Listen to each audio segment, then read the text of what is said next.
They called her the baddest slay queen in town, rich, beautiful, untouchable. But no one knew her terrifying secret. She only slept with mad men. What she was hiding will haunt you. If you had walked the streets of Nguzu at night, especially around Ogi Road or New Haven, you might have seen her, a goddess in flesh, gliding out of tinted cars, hair like a crown of black silk, curves that turned heads like a storm turned trees. They called her Ama Benz, though that wasn't her real name. She was the kind of woman men argued over in beer parlors. Some claimed she was a senator's daughter. Others whispered she had jazz, that any man who touched her became mad or disappeared. And still, every Friday night, Ama appeared, flawless, at the biggest clubs, never drinking, never staying too long, always leaving with a man. But the strangest part, the men were never seen again. Or worse, they were seen, roaming the streets a few days later, barefoot, muttering to themselves, eyes gone like an empty gourd.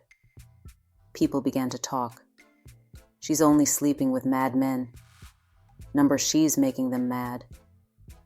She's using them for something. But no one dared ask her directly, and no man who had ever slept with her remained sane enough to explain. Ama wasn't always the queen of the night. Her real name was Amarachi, and she came from a dusty little village called Nguzu in Abia State. Born to a poor palm wine tapper and a fruit seller, her childhood was filled with hunger and hardship. Her mother, weak from sickness and debts, died before Ama turned 11. Her father disappeared 2 years later. She was raised by her grandmother, Mama Ugo, a wrinkled woman with tribal marks and wise eyes that saw too much. "Mama, why don't we go to the city? There's money there," Ama would ask. But Mama Ugo would shake her head slowly. The city doesn't cure spiritual poverty. Some destinies are better left in the bush. But Ama didn't believe in all that. At 16, she ran away to Enugu with nothing but a nylon bag of clothes and a pocket full of stolen money. Life was hard until she met a woman named Auntie Boma, a woman with red lipstick, a booming laugh, and a dark secret. "You're beautiful," Boma said, "but beauty alone is not enough. You want real power? Real money? I can give you something." She took Ama to a strange place in the outskirts of Nsukka, an old compound with symbols on the walls, a shallow pit in the ground, and a voice that came from nowhere. That night, Ama made a pact. She was told to find men whose minds were already broken, lie with them, and offer their spirits in exchange for beauty, wealth, and immunity. But why mad men, she had asked. The answer chilled her. Because the mad hear the voice of the gods. Only they can bridge our world and yours. By 21, Ama had everything. An apartment in Independence layout, designer clothes, shoes, a Mercedes-Benz gifted by a married politician, and everything else she ever wanted. But the price? She paid it every full moon. Each cycle, she had to find a new madman. Not just any madman, but one chosen by the spirits. She would wander late into the night, listening for whispers no one else heard, eyes scanning the streets for the one who called her. It became a twisted ritual. She'd lure them in, give them food, sometimes pretend to care.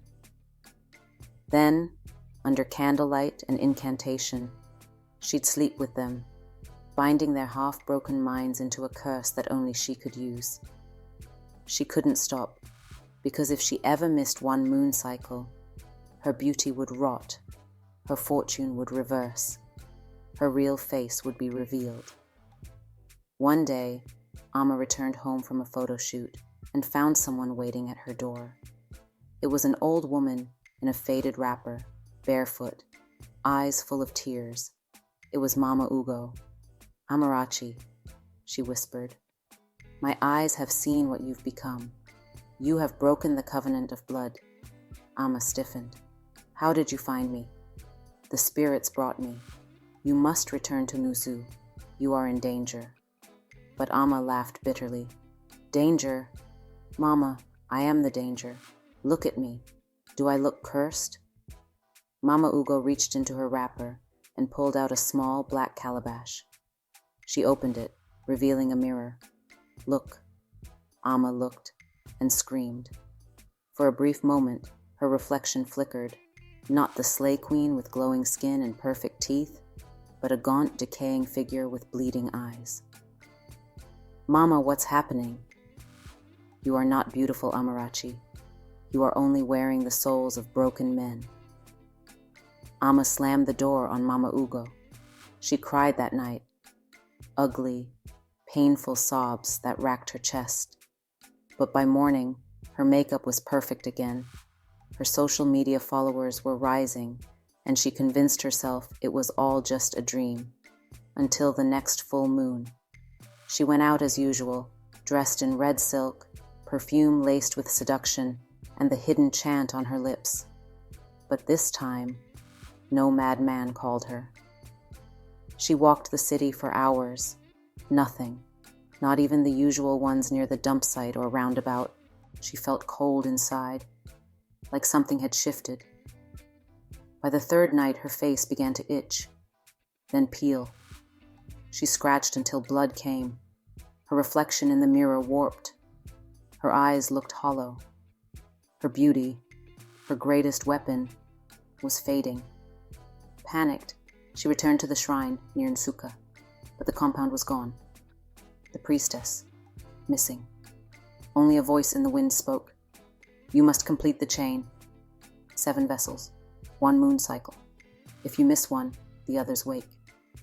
Amma froze. What others? The first one appeared in her dreams, a tall man in rags with chains around his neck. He stood by her bedside, whispering, You took from me, now I take from you. She woke screaming, her bed soaked in sweat. Her lights flickered, her walls bled. Then came the news. Uche the bricklayer, who had gone mad 2 years ago after a night with a strange woman, was seen walking with a Bible, muttering curses about a woman with snake eyes. Samuel the butcher, who used to talk to walls, suddenly began carving symbols into concrete, saying, She's calling us back. They weren't just mad anymore. They were remembering. Each one she had used was waking, and they wanted revenge. Terrified, Amma returned to Nguzu. The Benz was dusty by the time she arrived. Children stared as she stepped out.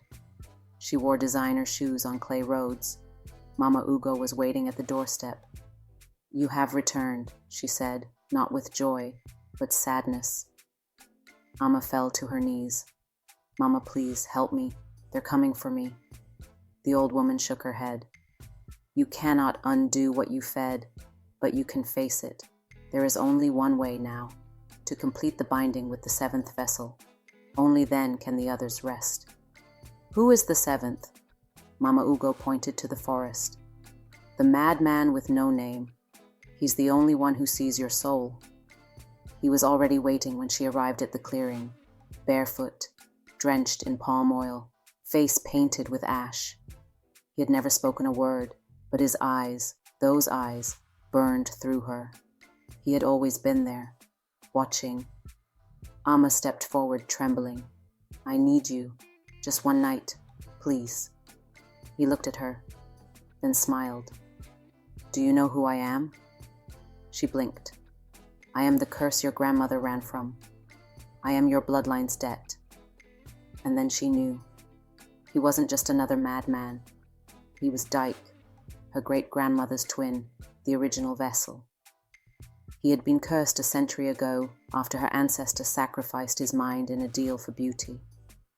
It was a generational curse, passed down from mother to daughter. Amma was only the latest link. The ritual was different this time. There were no candles, no incantations, just a fire and silence. He lay beside her, touching her forehead. She felt pain, not physical, but spiritual, as if every lie she'd ever told was being peeled away. One by one, the faces of the madmen appeared in the fire. Uche, Samuel, Tunde, Bayo, all the ones she had used. They were watching. He spoke. Say their names, and ask for judgment. She did. One by one she wept and begged. Then the fire turned blue, and the faces vanished. He lay still, and died. The final vessel had been sealed, but not without a price. Amma awoke in the village square. Her skin glowed again. Her reflection had returned. She was whole, but she no longer smiled. The Benz was sold, her assets gone. She opened a small herbal shop beside Mama Ugo's hut, helping cleanse spiritually afflicted girls who came from the city. They called her Nwanyi Ugo, the woman who speaks to mad men. But sometimes, late at night, she still sees them. The 7 vessels standing at her window, not angry, not vengeful, just watching, as if waiting to see if she'll ever make the same mistake again. What would you have done if you were in Amma's shoes? Was she cursed, or did she choose this path? Tell us in the comments, and don't forget, every slay queen has a story. Some are too dark to tell. Like, share, and subscribe for more shocking African tales from enchanted African realms.